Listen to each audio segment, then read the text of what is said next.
You're listening to the Healing from CPTSD podcast. My name is Justin Vanderwind, and I am your host. In today's episode, I'm going to be talking about learning to recognize and counter the inner critic. If you haven't done so already, be sure to visit our website at healingfromcptsd.com and sign up on our email list for regular updates, as well as a free weekly newsletter. If you're interested in taking your life back from CPTSD and narcissistic abuse, the Healing from CPTSD course is now available on our YouTube channel, completely free of charge. This course has some of the best tools and strategies for understanding and overcoming CPTSD in your life. Feel free to check it out. All links will be in the description below. All right, everybody, and welcome back to another episode of Healing from CPTSD. My name is Justin Vanderwind, and I am your host. It's good to be back with you again. Okay, so today's topic is going to be on the inner critic specifically, and learning how to recognize and counter the inner critic. And this is really crucial. It's really, I laugh, but it's funny. It's not funny, it's sad. I guess maybe it's kind of funny, but, having CPTSD, we have so many problems, you know what I mean? It's really ridiculous. Like, it'd be nice if CPTSD was just like one thing and you could go take a pill or, do some jumping jacks or go to a therapist's office and just talk about your feelings and then everything could be better. But unfortunately, even the CPTSD is complex, with the name complex is right in the title of the, the disability there. You got the vicious inner critic, toxic shame, self-abandonment, social anxiety, and emotional flashbacks. My God, like, how much does a person need to be dealing with? Oh my God. When I read Pete Walker's book, CPTSD From Surviving to Thriving, I was like, oh man. Like, it was nice on the one hand to learn about it, but then it was like, oh my God, like, how am I going to do this? And even in the book, Pete was like, by the way, this book is kind of like a roadmap for you to heal from CP. So it's like, oh, you're kind of like on your own. Like you got to kind of, it's like you've been given a map to like make it out of the wilderness, I guess. And I did it just because I wanted to so bad. But anyway, it can be daunting. So, in the book, he talks about how really the first place you want to start with the healing is with your vicious inner critic. And, I find that to be true, and that's where I started. And so that's kind of what we're going to be talking about that today specifically, and really learning how to recognize it when it's running in your mind, and then how to counter it and how to recognize that you're countering it. Before I learned about CPTSD, I had I read all kinds of different books on like anxiety issues, or I learned about the inner critic as a concept before I learned about CPTSD. So to be honest with you, I did some work on my own inner critic before I realized I had CPTSD. And, it helped, when it came time to work on my inner critic for CPTSD, because I had already done some work on it. And I have to say, I know, like, if you're sitting there and you're like, how am I going to counter my inner critic? Like, how am I going to... Because most of us with CPTSD, and especially if you grew up with a narcissist, your inner critic is just... I don't think most of us have another voice in our head besides the inner critic. You know what I mean? Well, unfortunately, it's, again, I don't mean to take it lightly, but it's, it's like it's really one horrible, negative, toxic voice talking to you all the time. So it's, unfortunately, for those of us with CPTSD, it's not countering the inner critic so much as just countering yourself, your normal programmed mind. But it's not really you, because, it's programming from the narcissist. So it's just like a tape playing in your head. And that's one thing I learned when I was, learning about, the inner critic, and kind of like, I was reading about some, low self-esteem issues, but not low self-esteem, like everyday low self-esteem, but like, I guess really extreme low self-esteem. Like, my God, how many of these books do I have to read, man? And, the author of that, and that was all, it's all been very helpful, by the way, but the author of that book, at one point, she said that your inner critic, it's kind of like if you grew up in a really dysfunctional and abusive environment, your brain, like your self-talk, it's almost like a tape recording, and it's all messed up, right? Like if you've grown up with especially a narcissist, but other dysfunction, it's messed up in your self-talk, and your inner tape is messed up. So it's like you got to get in your own mind and sort of edit the tape that's in your head. That's like replaying all this negative self-talk and all these other, irrational beliefs. And a big part of fixing that tape is learning to recognize rational and healthy thoughts versus irrational and unhealthy thoughts. And of course, pretty much every thought that the narcissist has is irrational. And so when you're around that and you're programmed with that kind of thinking and mindset, we become, worriers, right? We're chronically worried, and it's really sick because it's not a joke. I mean, the worrying, it's still something I deal with even to this day, where my brain is like hyper vigilant for anything to go wrong anywhere. Like, I'll like double and triple check stuff, like the burners on the stove, or if I lock the door, or if I turn off the lights in the car. It's crazy, and I have to catch myself and be like, all right, just everything's going to be okay, because you always feel like everything's not going to be okay because that was your actual experience, right, with the narcissist or growing up with a narcissist. So, the first step for me to learning to counter the inner critic is learning what irrational thoughts really are. And almost like practicing that in my own head and practicing it with myself, because everything that you've learned from everything that the narcissist has done is irrational, is unhealthy, aside from being extremely toxic and abusive. But their thoughts, they're like paranoid people, right? They're constantly like, they think they're under attack on a regular basis, and that's irrational thinking that's going on inside their brain. But instead of finding out whether they're actually under attack or they just perceive themselves to be under attack, they lash out based on perceptions of what's happening rather than what's really happening. So that's obviously what it's like dealing with a narcissist to a degree, but you're having similar thoughts, and plus with all the gaslighting and all the stuff that goes on, with dealing with a narcissist and them lying in weird ways about weird things, or like trying to mess with your perception of reality, or making you think that something that happened didn't happen, or you know what I mean? Even moving stuff. My narcissist loves to like move. She would move stuff around or like hide stuff, and it's like, what the hell?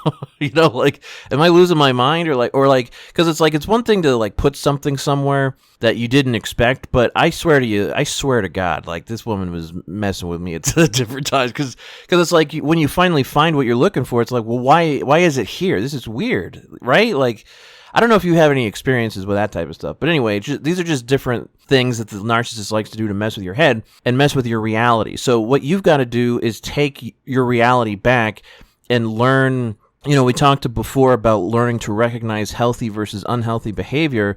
But, when dealing with the inner critic specifically, you really got to learn to start watching your thoughts, especially for people like us. And the way you want to start doing that is, if you're worried about something, check with yourself, just kind of ask yourself inwardly, like, is what I'm worried about or what I'm thinking about, is this based in fact, truth, and history, or is this just my imagination? Like, is it completely unsubstantiated, or is there some, real reason why I'm worried about this particular thing? And start to, like, learn to soothe yourself with rational thoughts. The rational thoughts will actually help you to feel better, and this is actually a form of self-love also, and loving, compassionate self-talk, where it's kind of like you're basically just soothing yourself, right? Like if you're dealing with like a scared child, and a loving, caring, parent comes in and kind of soothes the child and tells them everything's going to be okay, and they don't have, there's nothing under their bed or something like that. Start doing that for yourself. And just talk to yourself sort of inwardly about, whatever you're worried about, and reassure yourself that, obviously sometimes there really are emergencies that you need to be worried about, but I'm talking specifically about irrational thoughts. Being worried about something that's actually happening is not an irrational thought, that's rational. But, we're specifically referring to recognizing irrational thoughts versus rational thoughts. And that is a really helpful way to help to, your mind to kind of calm down and feel better in general, and like ease up off of that incessant worrying and obsessiveness that goes on in a lot of our minds about things that could go wrong, or even about ourselves. The inner critic, can be nasty about, like make you scared about something that may or may not happen, or it's just mean and nasty to you. It's like you're not good enough, or you're ugly or stupid or something like that, or people don't like you or this or that. It's constantly feeding us all this garbage. So we basically have to learn that the inner critic is just nothing but irrational thoughts.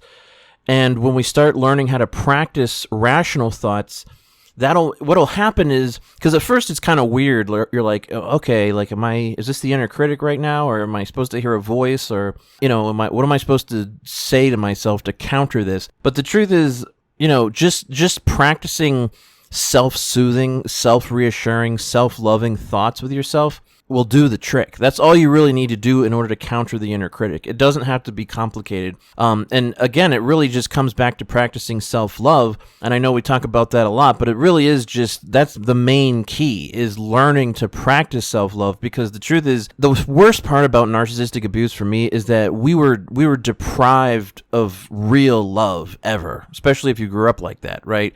But when you're dealing with a narcissist, they don't love you at all. In fact, they hate you. I mean, they don't only hate you, but they hate themselves and they're projecting it outwards. But there's just nothing but hate and misery and suffering.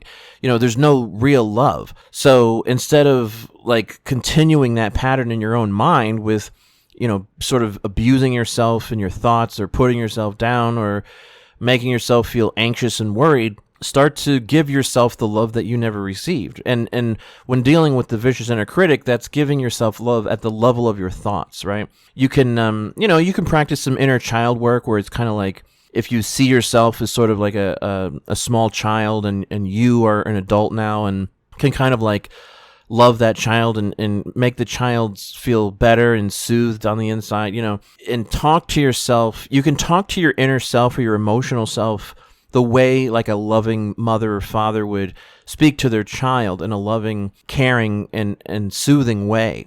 Start doing that for you, right? You just do it to yourself inwardly. You might feel a little silly doing it at first, but honestly, it makes you feel so much better. And when you're like, oh my God, I feel so much better. And then you realize how much anxiety you've been walking around in. And, obviously a big part of CPTSD is social anxiety. But, the vicious inner critic, that's why Pete Walker talks about starting with the vicious inner critic first, because the vicious inner critic is really key to everything else going on with CPTSD, right? So anxiety is a huge one.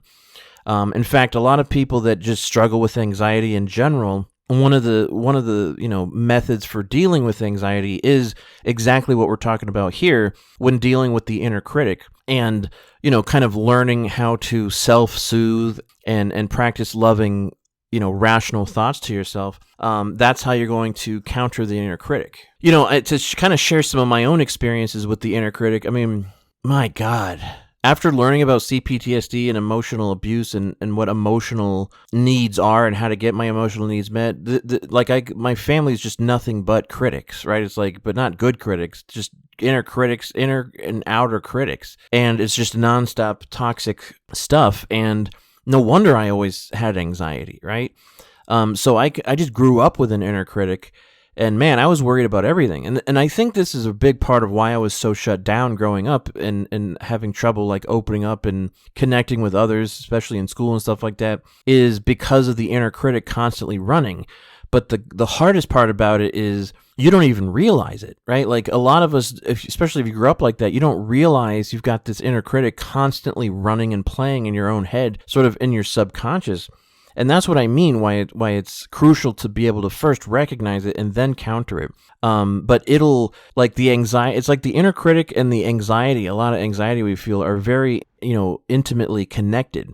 So that it's almost like you could think of it like the anxiety you feel is because the inner critic is running, right? So if you want to get rid of your anxiety, it's like dealing with the inner critic is the best way to do that. Because that's really what's causing the anxiety within you. All the worrying and doubts and fear and all that stuff, that's all from the inner critic. So if you can like shut that critic up, you'll feel much better. So it's almost like you're killing two birds with one stone when you're taking care of the vicious inner critic, because, obviously you're tackling the inner critic, but you're also significantly helping yourself to alleviate your social anxiety, right? And when you do that, when you alleviate your vicious inner critic's talk and your social anxiety, it helps every other area, right? The toxic shame, the self-abandonment, the emotional flashbacks, and honestly, just taking care of the vicious inner critic is practicing not abandoning yourself, right? So now we've got like three things that's really being covered, at least in part, by taking care of the inner critic first. You've got, you're dealing with the inner critic, the social anxiety, and by doing those two things, you're also not abandoning yourself. So this is why it's so crucial to deal with the vicious inner critic first, because it really does help with every other area of CPTSD. But yeah, I really didn't. It was weird. Like, what I want to share with you, I know we all have the inner critic going on in our minds all the time, but what I really would like to communicate to you is how I recognized it, because it was when I was older and I was like, oh, wow, like, okay. It was really weird at first because you don't know any different, right? Like, you just think, oh, this is life. This is how I feel. But, so it was almost like a realization, like an aha moment when I was able to consciously like see my inner critic running, and it happened based on how I was feeling. I could tell how I was feeling, and because of the inner critic, and I saw the link, right? It's like, oh my God, of course. Like, of course I feel like this all the time because of the vicious inner critic. So when I started changing the inner critic, and honestly, it's not so much changing the inner critic, like you're fighting the inner critic, so much as just giving yourself, actively giving yourself love, right? It's almost like, if the inner critic is like fire on the inside, self-love is just like, water that you're using to put the fire out. And when the fire goes out, you just automatically feel so much better. It's like, oh my God, I feel so much better. And so then what starts to happen is you begin to see the connections and the patterns with the thoughts that feel good and the thoughts that don't feel good. And, the way the brain works is, as far as pain and pleasure is concerned, once your brain experiences like how to feel better with your thoughts, it becomes much easier. Your brain kind of like works with you and for you to make it a lot easier for you to learn what healthy self-talk is, what self-love is, and you start practicing it with yourself more, and then it becomes a lot easier to do that with other people, right? This is really the magic. I'm telling you, this is the magic of all of, not just dealing with CPTSD, but then learning how to truly open up and connect with other people, not just in intimate relationships, but friendships and all that stuff, because I know how hard that can be. The vicious inner critic is like, what else helps? This is going to sound a little controversial, but some of you are going to be on board with this and some of you may not be. But, in all honesty, marijuana is used medicinally now. Everyone knows that. And one of the things it's used to treat, honestly, is trauma and PTSD. And I'm not like a chronic weed smoker, but I can tell you that I had it like at different times I've had sort of these insights smoking it, because like, when people get paranoid and they get really anxious when they're smoking weed, that's the inner critic. That's the inner critic, but it's blown up to like, 20 times, right? So you can see it more clearly. And then you can like counter the inner critic while you're high. It's easier to do it.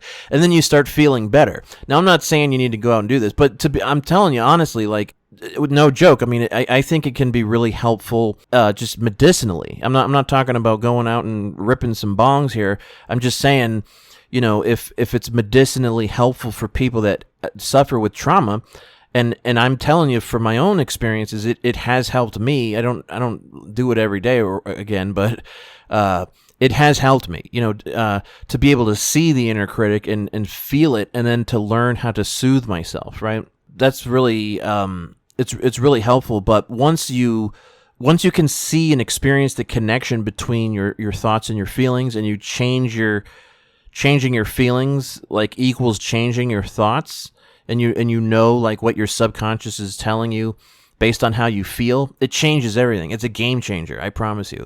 Because then you feel much better, and your anxiety starts to go away. It becomes much easier to open up and trust others, because it's really about trusting yourself. And really what it is, with anxiety and with trusting other people in general, is at the core of it, like deep within our minds and our emotional selves, we have anxiety and we don't trust other people simply when we don't feel safe, right? We feel unsafe. That's really what's going on.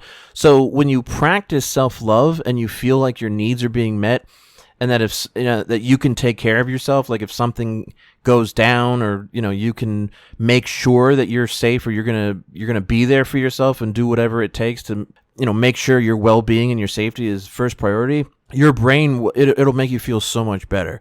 And then then it's easier to open up to others because you feel safe emotionally, regardless if you come across like a mean person or not, right? Someone who rejects you. Well, if you find someone who rejects you, but you're not rejecting yourself, you learn how not to reject yourself, it doesn't really matter that much. Then you can just say, okay, this isn't a good fit. This person and I aren't a good fit. But I don't have to go like have an emotional flashback here. I can just move. I can soothe myself and feel good and move on and make other connections with different people that aren't going to treat me like that.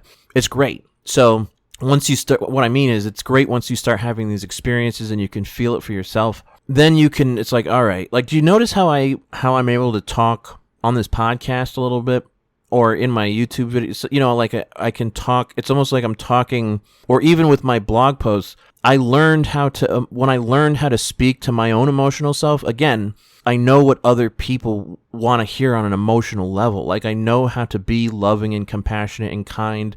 I know what people's general emotional needs are, and I can speak in a way or communicate in a way that validates and acknowledges those emotional needs. And people may feel good without even really understanding why. And I wasn't always like that. Because I didn't know how, my emotional self was all out of whack, right? So I didn't know how to get my emotional needs met. My communication skills were horrible. It wasn't my fault because my family has horrible communication skills and horrible emotional intelligence. But I grew up like that, and those were the skills I had. And I pissed a lot of people off over the years, and the saddest part about it was I didn't mean to. I didn't know how to talk to their emotional selves, and so a lot of times I was sort of hurting. I was saying stuff that wasn't sensitive or acknowledging people's feelings or emotions, and I didn't realize it. But once I learned how to like talk to myself and get my needs met, I'm like, oh, okay, now I see why people didn't want to be around me. It was all very extremely sad and extremely painful because I really wasn't like ever a bad person. I wasn't ever trying to hurt anyone. My emotional intelligence was off, and I didn't know how to say the right thing. This happens for guys a lot too. I think I don't want to generalize, but it seems like females are generally more in tune with their emotional selves anyway. And I feel like a lot of guys, especially in the Western world, aren't. We're kind of like conditioned to be real men and not to feel and not, so we get kind of jammed up and closed off emotionally. And I think these women want to have, emotional conversations, and the guys can't do it. They can't do it. All they want to do is talk about sports or whatever happened at work. You know what I'm saying? So I can see all that now. Like I can just see that with other people talking. And how women are like, they seem to, I don't know what's going on there, but just seems like they're more in tune with their feelings. Like there's more of a connection with their mind and their feelings. Whereas a lot of guys seem to be kind of like out of whack from what they're really feeling. So anyway, because I did so much emotional work on myself and I've practiced so much self-love, I'm like, oh my God, these poor women, of course, that's why they hate men so much, because these men they're not, they don't know what they're doing. Like they don't know what they're doing on an emotional level, right? So I get all that. Like I can see it now. It's like I put on some magic sunglasses and I can see all these things I couldn't see before. And those magic sunglasses came from, really starting out with working with my inner critic and being nice to myself, learning how to love myself. And to have because the truth is that you can always be negative, right? Like in every situation, every person, you can always look at it's like the glass is half empty, glass is half full. Well, the critic's going to say, oh, well, the glass is half empty, but your rational thinking could say, well, yeah, but it's half full too. Like there's a positive aspect to this. And similarly, there's positive and negative aspects to every person, every situation. And you can focus on the negative aspects, or you can focus on the more positive aspects of things. I'm not trying to say you gotta always think positive here. I'm just saying, you can have kind of rational and more constructive thinking and the ways of seeing things, and more pessimistic and destructive ways of seeing things. And it's always an option, right? I really like the light. I really like love and joy and feeling good. The more I was healing myself, the better I felt. I just wanted to keep it going. So I just think life should just be one big healing romp. Like, it should just be like a big therapy session, like with just healing and being kind. You know why it's hard to be kind to some people is because usually it's people that can't do that. People haven't been kind to them, and they haven't learned how to be kind to themselves. It's really sad. But if you can be kind to yourself, it's easier to be kinder to other people. You see, you get it? That's why you got to start with yourself first, right? So the inner critic is always going to make you feel bad, is always going to put you down, is always going to make you feel confused and anxious and worried. And the antidote to that is just noticing when you're having those feelings. That's why I like to go with the feeling first rather than the thoughts, because it's easier to notice. For me, it might be easier for you to notice your thoughts before your feelings, but it's easier for me to look at my feelings and see how I'm feeling, and then I can get an idea of what's going on in my head, right? And it really is, it's crazy how complicated as we make things as human beings. It's really very simple. Good thoughts are going to make you feel good, and bad thoughts are going to make you feel bad, right? Negative thoughts, right? So, but it is a practice. And unfortunately, we've got a lot of people like us with CPTSD. We have more emotional work to do than your average person. And I know it's harder. It takes a little bit more work and elbow grease, so to speak, to get going and to feel the healing, but it's worth it. You can do it. And I'm telling you right now, actively practicing self-love. And right now, because we're talking about the inner critic, we're specifically talking about loving thoughts. Just start with that. Forget about every other aspect of CPTSD. Forget about trying to go trust people or form new relationships. Just start with your vicious inner critic, if you haven't already. And just watch your thoughts. And what's really helpful, honestly, the two methods that I found that are really sort of the Swiss Army knife for healing and kind of self-soothing across the board is your thoughts and your breath, right? Your breath, and that's why the breath is amazing too, because you can kind of regulate your feelings and your thoughts by changing your breathing patterns, right? That's why people say take a deep breath, or if you notice when you get really upset, your breathing becomes more shallow and hurried. If you take control of your breath and you take control of your feelings, then it's much easier to change and take care of your thoughts. And the other thing is, you don't really have to notice the inner critic, what it's actually quote unquote saying to you.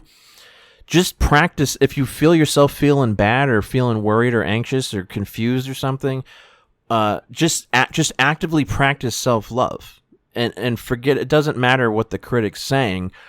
It's because underneath what it's saying is mean. It's mean and nasty. It's just sending you toxic hate. So just counter it with love. And it'll take care of, it's like a magic formula. Love is like a magic formula. It'll take care of it's crazy. It's weird. It's weird because we're talking about emotions, but it gets a little mystical too. I don't know how it all works, but I'm telling you, it does work. And it'll make you feel better. And once you get your inner critic under control and you start having better self-talk. By the way, there's deeper stuff you can do with writing down note cards and learning. I did a little bit of this years ago where it's I would actually write down what my inner critic was saying on a note card and then counter that statement on the back while I was having it. And then I would practice later on. I would practice multiple times per day on note cards.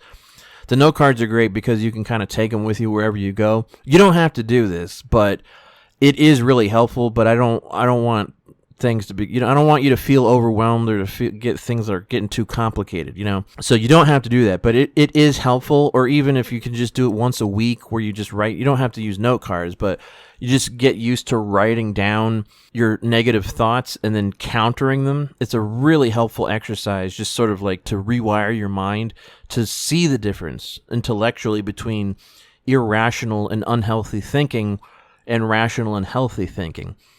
and then again, you're once you get it down a little bit, your brain, I don't know how the brain works either with it's all these neuro connections and stuff. It's really neat, but the I don't know everything about the brain, but I do know that the way that we think and the way that we're conditioned and set up is a certain way in our brain, but we can change all those connections. We can undo like habits or the way we think or whatever, and you can make new connections. And it's hard to break it up at first and create new connections, but then it becomes a lot easier to function when you do make those new neural connections in your brain with new behavior patterns and stuff like that. So yeah, but it all comes down to self-love and learning to recognize and counter the inner critic. And then you counter your inner critic and you learn how to tame it down. And it's almost, you could think of it like a dog who just needs some water or some food or something, and the water, the love is the water and the food that your inner dog needs, and it'll calm down. It'll just calm down naturally when you give it some love. So start with that. I mean, if you don't know where else to start, and you don't have to be perfect, it is hard to watch your thoughts, by the way. I mean, this is why, like, every spiritual path, I mean, somewhere along the line, they talk about watching your thoughts, or even in Christianity, obviously, you've got, like, forgiveness and stuff like that. Well, that's the big part of forgiveness is, like, having the forgiving thoughts, right? Like, if you don't want to, you got to start in your head. Because if you don't have those forgiving thoughts, it's going to be hard to have forgiving feelings.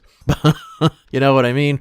But anyway, my point is that even in, like, spirituality, getting a hold of your mind, although it's not easy, is crucial for growth, whether it's emotional or mental or spiritual. So yeah, I think does that make sense? Self-love. That's why I'm talking about self-love, because the note cards and everything I mentioned were helpful, but honestly, you can just practice self-love, and you don't have to, like, any time there's an upset or anxiety, just soothe yourself with your breath and having loving thoughts. And I'm telling you right now, that'll knock the inner critic out, and it's almost like it'll become your friend. Like, your mind will start to be your ally instead of your enemy, right? Working with you instead of against you. And then you'll feel much better overall. And then you can move on to other stuff, like dealing with emotional flashbacks, because a huge part of what fuels the emotional flashbacks is the inner critic. And if you can learn how to stop the inner critic and self-soothe and lessen your anxiety, it'll radically help to deal with emotional flashbacks. In fact, it kind of is the same thing where when you're dealing with emotional flashbacks, to just breathe and tell yourself everything's okay and practice self-love.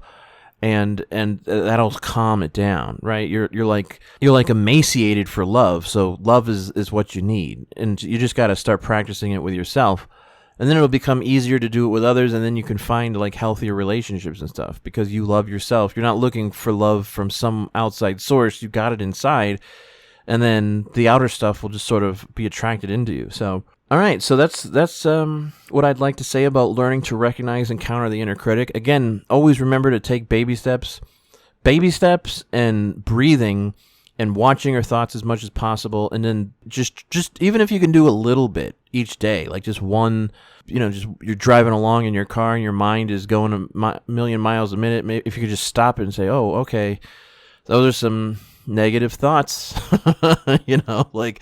Or some irrational thoughts, or make yourself feel better, and love yourself. That's really what it all comes down to, whether we're dealing with CPTSD or not. All right, everyone. I hope you're doing well, and I hope you're loving yourself. And if you don't love yourself, I give you permission to, and just start doing it, right? Just start doing it. You can start with your thoughts. So that's it for today. I'll see you guys in the next one. I hope you're doing well. Take care.